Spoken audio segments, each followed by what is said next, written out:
এই ল্যাপটপটা সেল করে দেব। এটা ডেলের ল্যাটিটিউড, মডেল নাম্বার হলো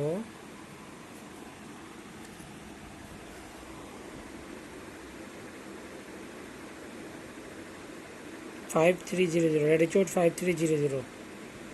সো এইটা খুব একটা বেশি দিন হয়নি আমি কিনছি, 4 মাস হয়েছে। এখনও অলমোস্ট এই ইনটেক বলা যায়, যেগুলো খোলা টোলা বা কাটা ছেঁড়া বা কোনো কিছু করা হয় নাই, যেমনই নিছি তেমনি আছে। 4 মাস শুধু আমার একটা ট্রেনিংয়ের জন্য কিনছিলাম, ট্রেনিংটা শেষ। সো এই 4 মাসে আমি খুব বেশি হলে 10 থেকে 15 দিন ব্যবহার করছি রাতে, তাও জাস্ট ট্রেনিং পারপাস, যখন বাইরে গেছি তখন। যেহেতু আমার একটা ডেস্কটপ অলরেডি আছে হাই কনফিগারেশনের, তো আমি ভাবছি যে এটা খামাখা পরেই থাকে, চালাই না। তো পরে থাকলে 4 মাসে 10-12 দিন চালাইছি, তো যদি আরও বেশি দিন না চালাই, দীর্ঘদিন না চালার ফলে কোনো প্রবলেম যদি হয়ে যায়, তখন ওটা পুরোটা লস হবে আমার। তো এই জন্য ভাবছি বিক্রি করে দেবো। সো দেখেন, কিবোর্ড, তারপরে স্ক্রিন, মাউস প্যাড, কালার, সব কিছু একদম খুবই সুন্দর আছে। এবং ভিতরটাও আমি দেখাই, ভিতরে একটা র্যাম আছে, সেটা হল 8 জিবির। সো 8 জিবির র্যাম। এই যে এই বাটনটাতে ক্লিক দিলে দেখুন ওপেন হয়ে যাবে।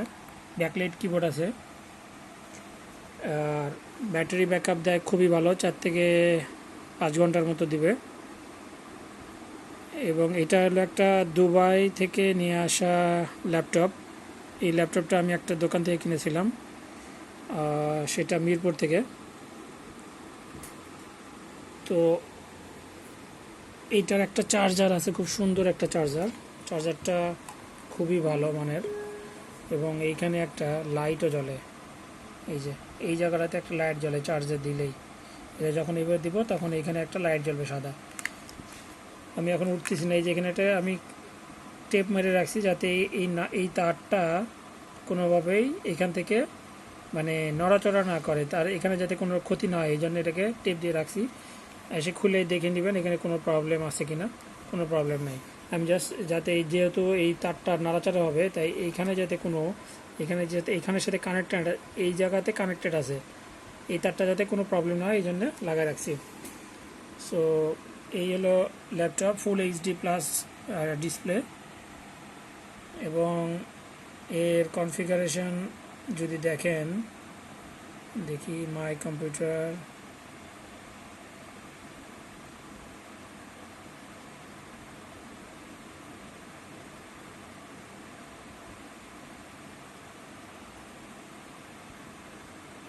এখানে পার্টিশন ম্যাজিক দিয়ে পার্টিশন করতে পারবেন, এইভাবে পার্টিশন আমি দিয়েও রাখছি।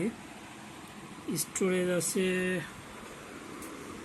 বর্তমানে 8 জিবি র্যাম, আর 500 জিবি না 256 GB SSD, 50 GB up to 38 GB available. মানে ইন্টেল আমি বলছি, ইন্টেল কোর ট্রেডমার্ক i5 8 জেনারেশনের সিপিইউ, 1.6 গিগাহার্টসের একটা প্রসেসর, 1.9 গিগাহার্টস বুস্টের, আর স্পিড হলো র্যামের স্পিড হলো 2400 MT। এখানে দেখেন সব, আমি এটা বেসিক্যালি একটা প্রোগ্রামিং কাজের জন্য নিয়েছিলাম, তো ওটা আমার হয়ে গেছে। ওখানে এটা দিয়ে মোটামুটি সময় দিতে পারছিলাম, যার কারণে ভালো রেজাল্ট হয়েছে। সো আমি একটু পিসির ভিতরে যাই, মাই কম্পিউটার সিপিইউটা দেখাই। যে এখানে দেখেন 137 জিবি এক পাশে একটা ড্রাইভ করা আছে, আর একটা ড্রাইভ করা আছে 100 জিবির, যেটা 47 জিবি ফ্রি আছে।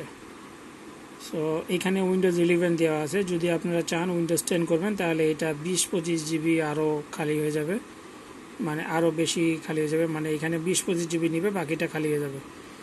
সো আমি উইন্ডোজ 11 ব্যবহার করি প্রথম থেকেই, যার কারণে এটা এই ল্যাপটপ কেনার পর থেকেই এখানে রাখছি উইন্ডোজ 11।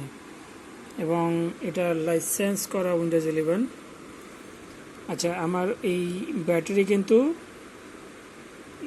দেখেন, আমি যদি অনেকক্ষণ চালাই তারপরে কিন্তু, যেহেতু অনেকদিন ধরে চালাই নাই, 81% আছে। সো ব্যাটারি দেখেন আমি কতক্ষণ চালাই, সেটা কত কমে। কম্পিউটারটার সব দিক দিয়ে ভালো, full HD plus resolution, screen video কনজামশনে কোনো প্রবলেম হয় না এবং খুব ক্লিয়ার, নিট অ্যান্ড ক্লিন দেখা যায়। সো যদি কোনো ভিডিও প্লে করি তাহলে বুঝতে পারবেন।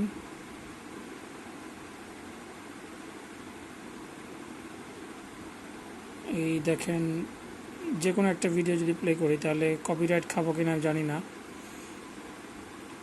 কপিরাইট খেতে পারি। তাই আমি একটা কাজ করি, আমার একটা ভিডিও প্লে করি।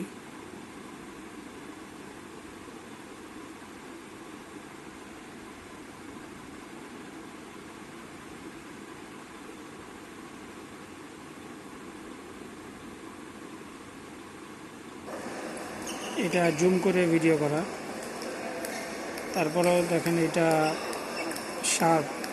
শার্পনেসটা কত ভালো, মানে ফুল এইচডি প্লাস হওয়ার কারণে আপনার ভিডিও কনজিউমিংয়ে এবং কাজ করতে কোনো রকমের অসুবিধা হবে না এবং খুবই সুন্দর কোয়ালিটির একটা ল্যাপটপ, কোনো প্রবলেম নাই, নট এ সিঙ্গেল প্রবলেম। যদি কোনো প্রবলেম পান আমাকে সঙ্গে সঙ্গে জানালে আমি এটা রিটার্ন নিয়ে নিব। আর তবে এটা আমার সামনে বসে চেক করে নেবেন, কারণ আপনি নিয়ে যাওয়ার পরে কোনো যদি ক্ষতি করেন, এরপরে যদি রিটার্ন করে দেন তাহলে তো সেটা অ্যাকসেপ্টেবল না। সো আপনি এখানে বসে চেক করে নেবেন, কোনো রকম প্রবলেম হলে, চুল পরিমাণ প্রবলেম আইডেন্টিফাই করতে পারলে কোনো কথা নয়, রিটার্ন। সো এইটার আমি সেল করে দিতে চাই। ব্যাকলাইট কিবোর্ড আছে খুব সুন্দর, এটা যদি এভাবে রেখে দিই তাহলে ব্যাকলাইট কিবোর্ড অনেকক্ষণ ধরে কাজ না করলে আপাতত বন্ধ হয়ে থাকবে। এই যে বন্ধ হয়ে গেছে, যখন কোনো কিছু টাচ করবেন দেখেন ওটা আবার জ্বলে উঠছে। সো কিবোর্ড, টাচপ্যাড, কিবোর্ড এবং স্ক্রিন 100% ওকে। ব্যাটারি ব্যাকআপ দেয় অনেক, মানে আপনি এইভাবে চালালে, একবার ফুল চার্জ দিয়ে চালালে 4 থেকে 5 ঘন্টা, এখন দেখাচ্ছে কত 9 ঘন্টা 42 মিনিট দেখাচ্ছে। বেসিক্যালি এই ব্যাটারিটা কনজিউম, এই দেখেন আমি 81 দেখছিলাম প্রায় 4-5 মিনিট আগে, এখনও আছে এরকমই। সো ব্যাটারি কনজিউম হয় খুবই কম এবং এই 20% আমি ব্যবহার না করার কারণে, দীর্ঘদিন ধরে ব্যবহার না করার কারণে এটুকু কমছে। কিন্তু যদি আমি এখন চালাই ঘন্টার পর ঘন্টা, 4-5 ঘন্টা চালাবো, তারপরও ব্যাটারি কমবে না, মানে 60-70 বা 50% এসে তখন আবার বন্ধ করে দিই। ফুল ড্রেন করি না, কারণ ফুল ব্যাটারি ড্রেন করলে ক্ষতিও হয়, যার কারণে ফুল ড্রেন করি না। সো আমি 20-30%-এর ভিতরে আবার চার্জার ঢোকাই দিই। সো এই যে 81% আছে, আপনি যদি আমার সাথে ভিডিও থাকতেন তাহলে আমি দেখাতাম যে পুরো ভিডিওটা দেখার পরেও 1% কমবে কিনা সন্দেহ আছে। এর ফলে এটাই বোঝা যায় যে এই ফুল ব্যাটারিটা খুবই ভালো কন্ডিশনে আছে। এটা অরিজিনাল ব্যাটারি লাগানো, অরিজিনাল দুবাই থেকে যে ব্যাটারিটা আসছে ওই ব্যাটারিটাই আছে। সো আমি দুবাই থেকে কেন বলছি, কারণ আমি নিজে আনি নাই, যাদের কাছ থেকে কিনছি তারাই বলছে এটা দুবাই থেকে নিয়ে আসা, এবং তারা আমাকে এটাই বলে আমার কাছে বিক্রি করছে। এবং এটার কন্ডিশন দেখে মনে হচ্ছে যে আসলে এটা বাইরের, বাংলাদেশি না, এবং আনটাচ ছিল, মানে বাংলাদেশে কোনো টাচ করা হয়নি, এইটাই বলা হয়েছে। সো আমিও কোনো রকমের টাচ করি নাই। সো যেরকম ছিল ওরকমই আছে। ওরা শুধু র্যাম, এখানে ডবল র্যাম ছিল, সেটাকে সিঙ্গেল র্যাম করে দিছে, একটা 8 GB র্যাম করে দিছে, এইটুকু তারা করছে। সো এই ল্যাপটপটা যদি কারো নিতে চান তাহলে আপনারা যোগাযোগ করতে পারেন। আমার এই ভিডিওটার কমেন্টের নিচে যোগাযোগ করতে পারেন, তাহলে আমি আপনাদেরকে লোকেশান এবং মোবাইল নাম্বার দিয়ে দেবো, যাতে করে আপনারা যোগাযোগ করতে পারেন। এটা সার্চ দিয়ে দেখে নেবেন। এটা 8 জেনারেশনের Core i5 8 জেনারেশন, ল্যাটিটিউড 5300, ফুল এইচডি প্লাস ডিসপ্লে। যদি কেউ নিতে চান তাহলে আমার সাথে যোগাযোগ করেন। আল্লাহ হাফেজ।